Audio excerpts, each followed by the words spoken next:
વિજયભાઈ રૂપાણીની અધ્યક્ષતામાં આજે કેબિનેટની બેઠક મળી હતી। આગામી વિધાનસભા સત્રમાં કયા કયા પ્રકારની કામગીરી હાથ ઉપર ધરવી એ અંગે ચર્ચા કરવામાં આવી। સ્વાભાવિક રીતે માનનીય રાજ્યપાલશ્રીનું પ્રવચન એ આ વિધાનસભા સત્રમાં માનનીય રાજ્યપાલશ્રી વિધાનસભામાં પ્રસ્તુત કરશે।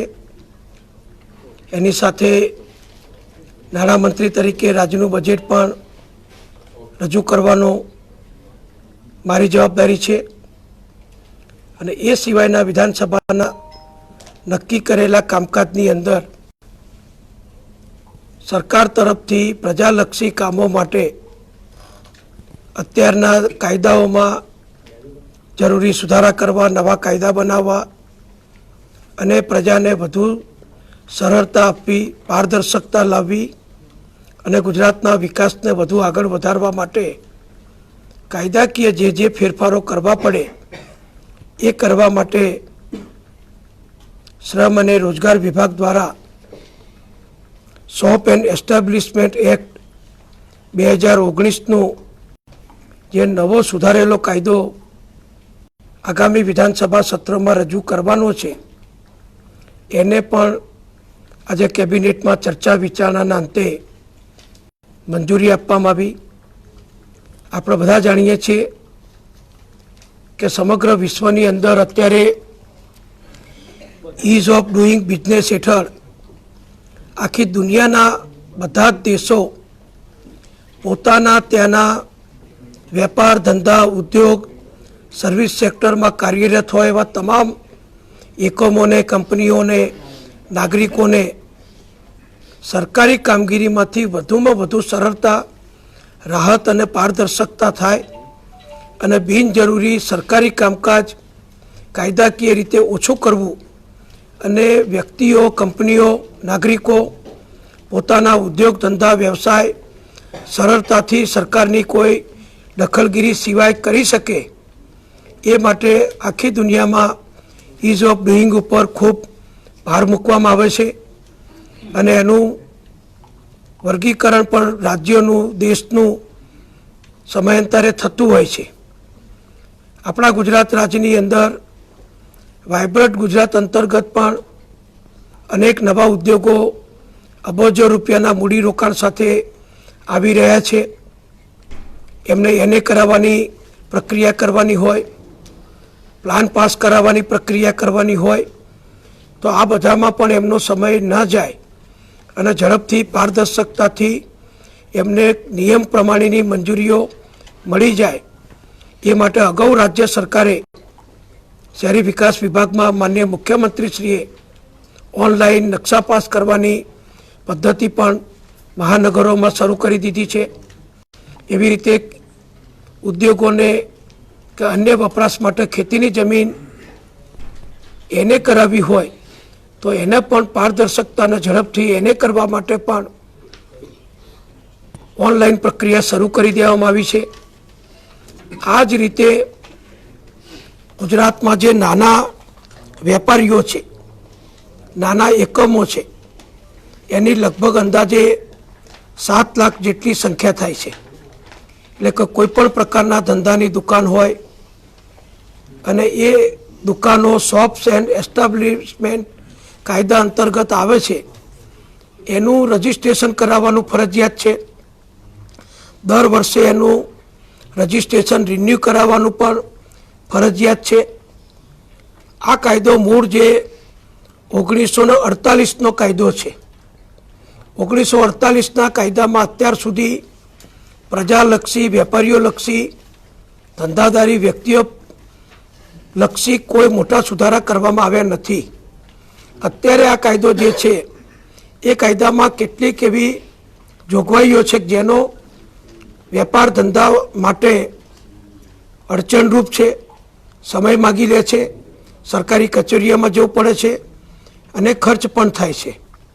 તો આવી બિનજરૂરી જે જૂના 1948ના કાયદાની જોગવાઈઓ જે છે, જે અત્યારના સમયને અનુરૂપ નથી, જરૂરી નથી, એવી જોગવાઈઓ દૂર કરી આ કાયદો વધુ સરળ, વધુ પારદર્શક કરવો એ રાજ્ય સરકારનો અમારો હેતુ છે. અને એના માટે જ આજે શ્રમ રોજગાર વિભાગ તરફથી કેબિનેટમાં એમણે જે બિલ બનાવ્યું છે એનો મુસદ્દો રજૂ કરવામાં આવેલો. જૂના કાયદામાં જે જોગવાઈઓ હતી એમાં દર વર્ષે આ એકમ ધારકને એટલે કે વેપારીને, પછી કાપડની દુકાન હોય, રેડીમેડની હોય, મેડિકલ સ્ટોર હોય, અન્ય પ્રકારની નાની દુકાન હોય, એ બધા જ જે લગભગ 7 લાખ દુકાનધારકો છે એમને દર વર્ષે રજીસ્ટ્રેશન કરાવવાનું કાયદા મુજબ ફરજિયાત હતું. એટલે 7 લાખ લોકોને દર વર્ષે આ પ્રક્રિયા કરવી પડતી હતી. આ 7 લાખ એકમોમાં લગભગ અત્યારે 10 લાખ જેટલા શ્રમયોગીઓ, કર્મચારીઓ ત્યાં પોતાનું નોકરી વ્યવસાય કરે છે અને પોતે રોજગારી મેળવે છે. આ બધાને સરળતા થાય એ માટે જે નવો કાયદો અમે વિધાનસભામાં રજૂ કરવાના છીએ એમાં એક મોટી જોગવાઈ એ કરી છે કે વેપારીએ, એકમ સ્થાપકે ફક્ત એકમ જ્યારે શરૂ થાય ત્યારે ફક્ત પહેલીવાર શરૂઆતના પહેલા જ વર્ષે એક જ વખત એમણે રજીસ્ટ્રેશન કરાવવાનું રહેશે. અને અત્યારે જૂના કાયદામાં જે જોગવાઈ છે કે દર વર્ષે રજીસ્ટ્રેશન રિન્યૂ કરાવવું પડતું હતું, એ જોગવાઈ આપણે હવે નવા કાયદામાં રદ કરીએ છીએ. એટલે એક જ વાર દુકાનદાર રજીસ્ટ્રેશન કરાવે એટલે જ્યાં સુધી એનો ધંધો ચાલુ રાખે અથવા એના ધંધાના સ્વરૂપમાં એ કોઈ ફેરફાર ન કરે ત્યાં સુધી ફરીથી એમને રજીસ્ટ્રેશન કરાવવાનું રહેશે નહીં. એટલે દર વર્ષે જે સરકારી કચેરીઓમાં જઈ ફોર્મ ભરી રજીસ્ટ્રેશન રિન્યૂ કરાવવું પડતું હતું એ પ્રક્રિયા હવે આપણે રદ કરીએ છીએ અને આ વેપારીઓને એનાથી ખૂબ મોટી રાહત આપણે આપીએ છીએ. બીજી એક જોગવાઈ આપણે આ કાયદામાં એવી સુધારીએ છીએ કે અત્યાર સુધી પોતાની દુકાનમાં એક પણ કર્મચારી ના હોય. એટલે કે દાખલા તરીકે દુકાન માલિક પોતે એકલા બેસીને દુકાન ચલાવતા હોય, ધંધો કરતા હોય તો પણ એને રજીસ્ટ્રેશન કરાવવાનું ફરજિયાત હતું. હવે આપણે નવો જે સુધારો કરીએ છીએ એ સુધારા અંતર્ગત 10થી ઓછા શ્રમયોગી જે એકમમાં ફરજ બજાવતા હશે એ એકમને હવે રજીસ્ટ્રેશન કરાવવાનું નહીં. ફક્ત એમણે આ ધંધો આ સ્થળ ઉપર આ તારીખથી શરૂ કર્યો છે એવી ફક્ત જાણકારી સંબંધિત અધિકારીને પત્ર દ્વારા આપવાની રહેશે. એટલે કે 10 કરતાં ઓછા કર્મચારી શ્રમયોગી સાથેનું કોઈ પણ દુકાન કે એસ્ટાબ્લિશમેન્ટ શોપ હશે એને હવે કોઈ રજીસ્ટ્રેશન કરાવવાનું રહેશે નહીં. પહેલાં તો એક પણ વ્યક્તિ એમના ત્યાં કામ ન કરતો હોય, દુકાન માલિક પોતે કામ કરતો હોય તો પણ રજીસ્ટ્રેશન કરાવવું ફરજિયાત હતું. પણ હવે આપણે એવી જોગવાઈ કરીએ છીએ કે 10 કરતાં ઓછા કર્મચારી હશે તો પણ એમને રજીસ્ટ્રેશન કરાવવાનું રહેશે નહીં. બીજો એક આપણે મોટો નિર્ણય કર્યો છે કે આપણું ગુજરાત સતત આગળ વધતું જાય છે, વિકાસ કરતું જાય છે. રાત દિવસ ઉદ્યોગ ધંધા, હોસ્પિટલો, હોટલો, ટ્રાન્સપોર્ટ, પેટ્રોલ પંપ આ બધું સતત ચાલતું હોય છે. હજારો ખેડૂતો રાત્રે પોતાનો માલ સામાન, કૃષિ પેદાશો, શાકભાજી એ સવારે માર્કેટયાર્ડમાં વેચવા માટે રાત્રે પોતાના ગામમાંથી, વતનમાંથી નીકળીને માર્કેટયાર્ડ તરફ જતા હોય. રસ્તામાં એમને કોઈ જરૂરિયાત પડે, ચા પાણી કરવા હોય, નાસ્તો કરવો હોય, કોઈ વસ્તુની ખરીદી કરવી હોય તો અત્યાર સુધી કાયદામાં એવી જોગવાઈ હતી કે રાત્રે દુકાનો ખુલ્લી રાખી શકાય નહીં, ફરજિયાત બંધ કરી દેવી પડે. એટલે રાત્રે લગભગ બધું જ સુમસામ થઈ જતું હતું.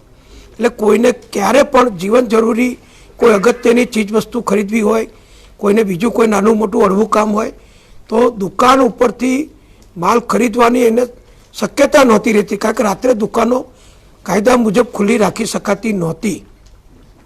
હવે આજે કેબિનેટમાં અમે જે મંજૂરી આપી છે એ પ્રમાણે હવે શોપ એન્ડ એસ્ટાબ્લિશમેન્ટ એક્ટમાં, નવા કાયદામાં 2019માં અમે જે જોગવાઈ કરીએ છીએ કે કોઈપણ દુકાનધારક કેટલીક મંજૂરીઓને આધીન 24 કલાક દુકાન પોતે ચાલુ રાખી શકશે. કોઈ પણ કાયદાથી એને દુકાન 24 કલાક ખુલ્લી રાખવા માટે રોકી શકાશે નહીં. એટલે કે દાખલા તરીકે બજારમાં કોઈને નાસ્તા પાણીની લારી હોય, રેસ્ટોરન્ટ હોય, ચા પાણી માટેની વ્યવસ્થા હોય, નાની કોઈ કટલરી કે કોઈ બીજી ચીજ વસ્તુ કે જે મોટા પ્રમાણમાં હાઈવે ઉપર ટ્રાન્સપોર્ટ કરીને જે વાહનો જતા હોય છે, ટ્રક માલિકો જતા હોય છે, એમને રાત્રે કંઈ ખરીદી કરવી હોય તો એ નહોતા કરી શકતા.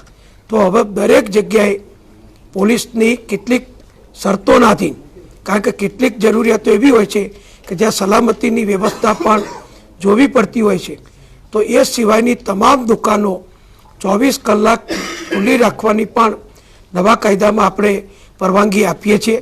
એટલે અમે એમ માનીએ છીએ કે અત્યારે જે 7 લાખ દુકાનો છે અને લગભગ 10 લાખ જેટલા કર્મચારીઓ શ્રમયોગીઓ રોજગારી મેળવે છે, હવે એક દુકાન 8-10 કલાકના કે 12 કલાકના બદલે જો 24 કલાક ખુલ્લી રહે તો સ્વાભાવિક છે કે રાતપાલીમાં રાત્રે દુકાન ચલાવવા માટે એક કર્મચારી રાખવા પડે, કોઈ બીજો નાની કામગીરી માટે કોઈ વ્યક્તિ રાખવો પડે. તો વધુ લોકોને રાત્રિ શિફ્ટમાં દુકાનો ચાલવાથી વધારે યુવાન ભાઈ બહેનોને રોજગારી પ્રાપ્ત થશે.